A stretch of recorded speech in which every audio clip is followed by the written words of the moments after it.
Welcome to the Business Show, your go-to source for money and finance news in 10 minutes or less every day. My name is Andrew Gincola, and today we are covering OpenAI just pulled off the largest private tech funding round in history. They raised $40 billion, hitting a jaw-dropping $300 billion valuation. And TikTok's fate in the U.S. hangs in the balance. Will ByteDance hit that April 5th deadline? We're going to find out. And PVH Corp, which is the parent corp of Calvin Klein and Tommy Hilfiger, stuns Wall Street with an upbeat sales forecast despite tensions in China. And Moderna is at a 5-year low as the FDA's top vaccine officially resigns political clashes. And Newsmax goes public and the stock skyrockets 735%. All that and more. Let's get down to business. All right, so OpenAI has hit a $300 billion valuation in a record-breaking $40 billion funding round.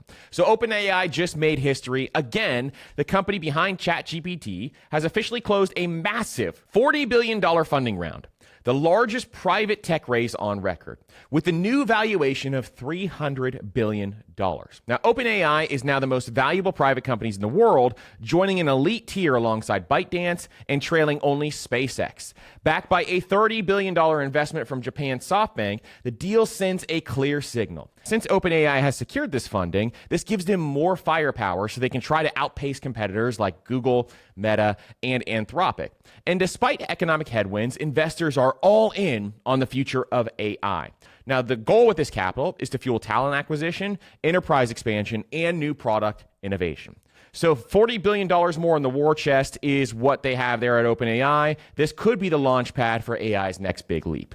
Now, TikTok is once again racing against the clock. Its Chinese parent company, ByteDance, has until April 5th to sell off TikTok's U.S. operations or face a potential nationwide ban. The high-stakes moment marks a second time in 2025 the platform has stared down a government-mandated shutdown. Now, while President Trump granted a 75-day enforcement delay, the pressure is on and the decision could upend the creator economy, digital advertising, and the U.S.-China relations. Now, one big thing that has happened is President Trump has said it's not a big deal if they really don't hit the deadline, they'll just extend it longer. So this is something where we're going to keep our eyes on it, but there's not going to be a ton of things that happen in the short run. Now, TikTok is a dominant force in digital culture and commerce, and the reason why this matters is this move is part of an escalating U.S.-China security issue, and there are a lot of different data privacy concerns that the U.S. government is claiming to have. Now, brands and influencers have discussed prepping alternative strategies, but again, President Trump has stated that this is not going to be a big deal, and most likely they're going to extend this. PVH Corp, the owner of Calvin Klein and Tommy Hilfiger, just surprised Wall Street with a better-than-expected outlook, sending its stock up 15% in pre-market trading. The company now expects flat to slightly positive sales in 2025, a sharp contrast to analyst predictions of a decline. But the upbeat tone comes with a warning. Sales remain sluggish in North America, and pressure from China continues after PVH was blacklisted in a trade dispute over specific cotton over in China. And if you're an investor in the retail sector, it is worth watching how some of these companies operate when it comes to the way that they are looking at some of their business models. Moderna stock took a sharp dive after one of the most influential figures in vaccine regulation abruptly steps down. Shares fell nearly 9% Thursday as news broke that Dr. Peter Marks, the FDA's top vaccine official, resigned amid reported clashes with Health and Human Services Secretary Robert F. Kennedy Jr.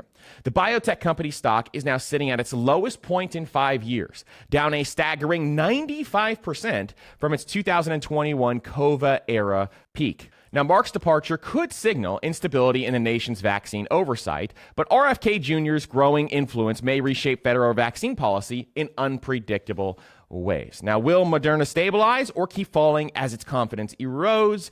We're going to keep watching where Moderna's fate is, but this is going to be something that is going to be interesting in the healthcare sector. And the last story is that Newsmax goes public, and the only reason why we're talking about this is because the stock has skyrocketed. So the conservative news network Newsmax just made its Wall Street debut, and investors went wild. On Monday, the company began trading under the ticker NMAX on the New York Stock Exchange. It was priced at $10 per share, and Newsmax opened at $14 and surged to $83.51 by the close of the first day.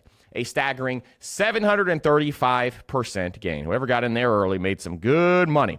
Now, Newsmax's IPO reflects strong investor interest in politically aligned media brands, which honestly to me sounds like a crazy investment to invest in. A 735% surge on one-day signal. Now, a surge like this in one day is either massive excitement or potential hype-fueled speculation. So a lot of times when things go up this quickly, it's usually either hype-based, meaning that something has really a ton of hype backing it up over a long period of time, and or there is just massive excitement and it's a short-term thing. It'll probably come back down to reality at some point in time. And so this could be a media moonshot or just a moment, but either way, Wall Street is watching. Thanks again for tuning into the Business Show. If you know someone who would find value in this episode, share it with a family member or a friend. Also, if you enjoyed the show, please take a moment to leave a 5-star rating and review. It helps us reach more people with this message. And don't forget to follow us on Apple Podcasts, Spotify, YouTube, or your favorite podcast app. Thanks again for listening, and we will see you on the next episode.